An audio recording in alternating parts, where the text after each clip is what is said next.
Okay, welcome back. I'm Will, and I'm in the back of a class right now, so that's why the audio quality is really, really bad.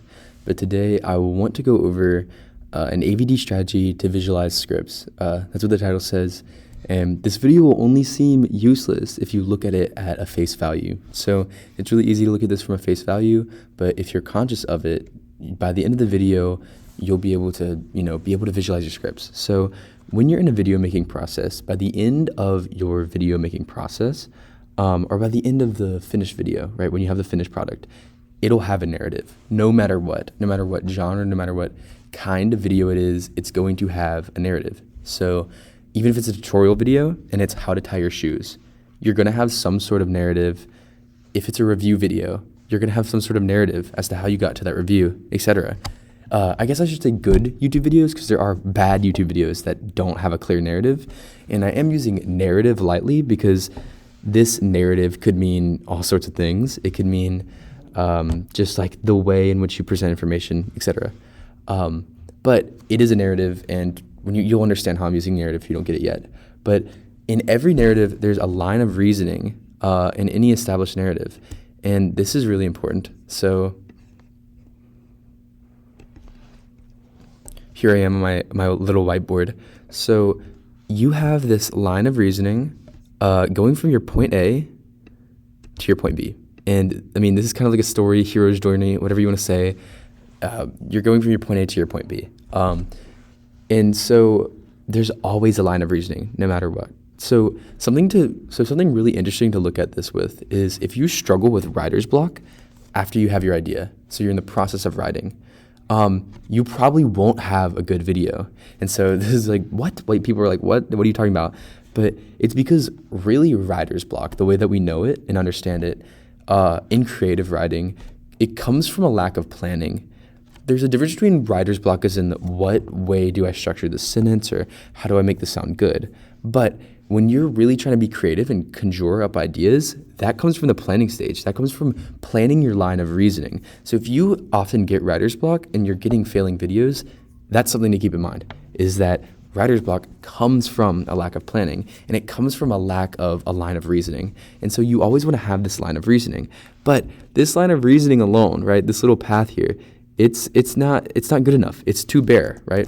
So think of it this way. If you take a Mark Rober video, for instance, his glitter bomb package, I think that's his most viewed. Maybe it's not, I don't know.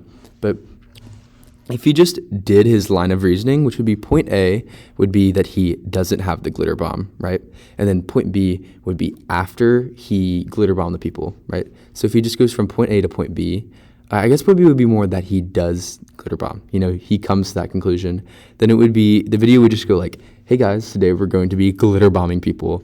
And then the segments of them getting glitter bombed. That video would be like 2 minutes long. It wouldn't be a good video. It would be better for TikTok. And we'll come back to that in a second, because TikTok is really interesting in the way that this kind of links to it, because it does link to it. But on YouTube, we have this line of reasoning, and I keep saying that. So the things that he adds in between point A and point B to actually create an established video, I'm going to call nodes. So he has a node right here on like, oh, it's going to be so difficult to build it. Or actually, this would be a node for his motivation, right? So this is motivation node. And then right here would be like his last challenge, right? And right here would be like another challenge that got in the way. Right here would be like, oh, I finally got something to work, All of these nodes are different points of the story. So this seems kind of obvious, right? But you need to apply this to everything. So I'm applying it to a really obvious thing, because this Mark Rober video is really obvious. There's obvious, clear nodes, right? But even in a video where it's super vague, you're making a video and you're like, it's a tech review, right? Or you're making a video where you're just like, you're just pranking a friend on a Minecraft server, In these things, you're going to have these nodes, and these nodes are actually the video themselves. So the thing is, people click on a YouTube video for these nodes, which is like, no, they don't. They click on the YouTube video for the line of reasoning, and you're right. But you need to look at it this way, right? People would go to TikTok. People would go to any other form of media, any other platform, to look for other things. But the reason they're on YouTube is actually so that way they can form these nodes, or sorry, they can absorb these nodes, you know? So they click on the video itself for your line of reasoning. But the reason they're on the website, right? The reason any demographic is actually on the website of YouTube and is implied when they're looking for videos on YouTube is these nodes, right?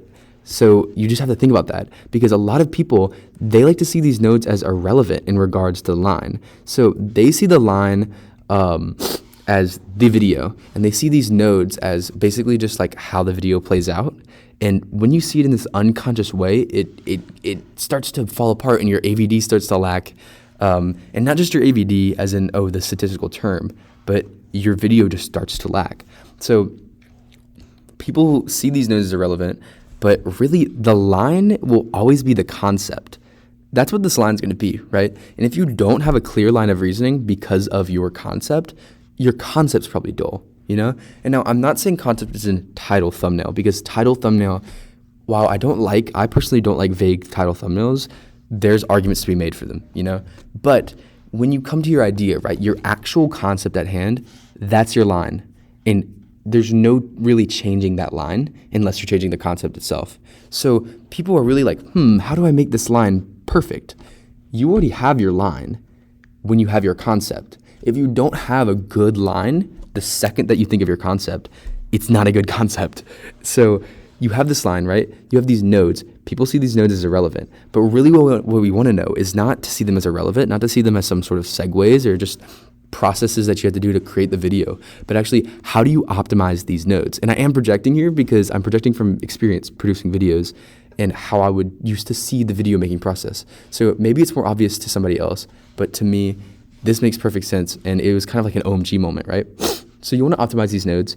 And the first thing is you want to check and make sure that they support the line of reasoning. So if you have a node, the transition in and out of this node, right? So when you're coming in into out of this node, those are two reasons to click off for a viewer. So if you're thinking of this in terms of AVD, right, these nodes are actually delving outside of the line of reasoning. So they are reasons to click off. Every node, every single time you enter a node, every single time you exit, and then the node itself, right, which, by the way, these nodes are kind of taking up like tiny little dots on the line, but really they're like most of the line, you know, because if not, it's just a tiny little line. So these nodes, they're reasons for people to click off. And so you have to ask yourself, is it supporting your line of reasoning? Is it supporting your line?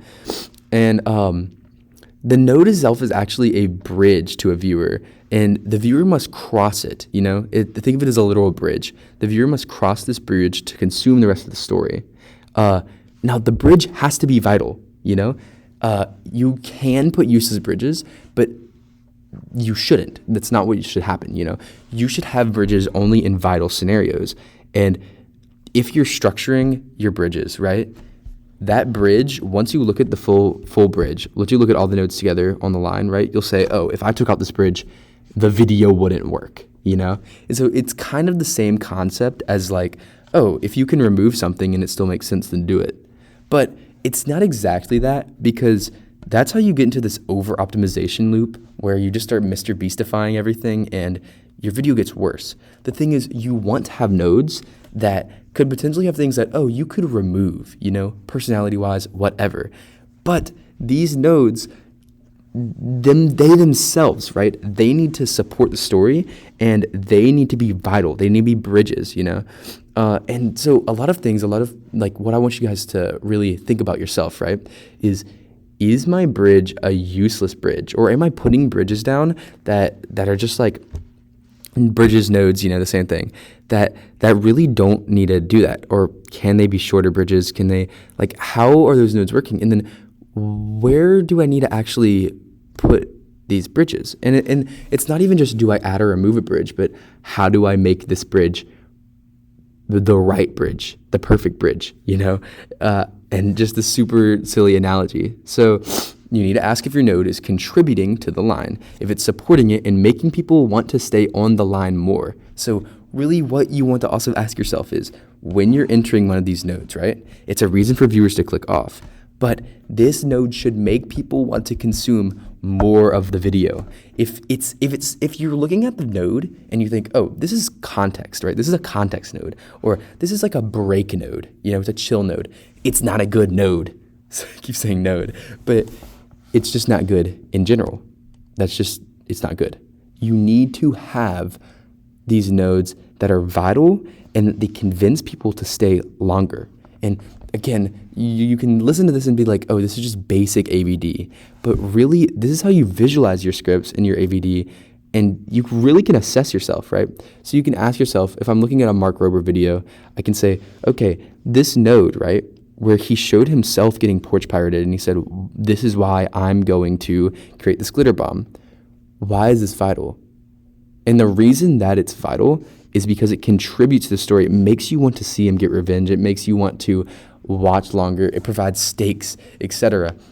It's a vital node. And when you start analyzing your scripts using this sort of theory, you'll start to improve subconsciously, you know? So, like, once you visualize your scripts, like using the lines, using the nodes, it can just improve your content. And these are kinds of concepts that become second nature. So I don't like talking about little concepts and assessment things that like, I don't know, you don't actually absorb from. They're like little tips and tricks. This isn't a tip and trick. You don't have to every single time draw out a line, visualize your script, you know? This type of knowledge is the type of knowledge that will become second nature to you. And so it's really, really important for you to assess your videos this way, especially if you think it's a weak point, especially if you look at your AVD graph and you just see a line that keeps going steadily down, you know? Now, you need to make sure, first of all, that you have a good line of reasoning, which is just your concept. Then you need to really be conscious about your nodes. And you need to check, hey, are these nodes good bridges? You know, do they transition well? And then are they vital to the story and support the line of reasoning? And once you start reviewing your scripts like that, you should have way better scripts. So if you watched all the way, thank you for watching, and more to come.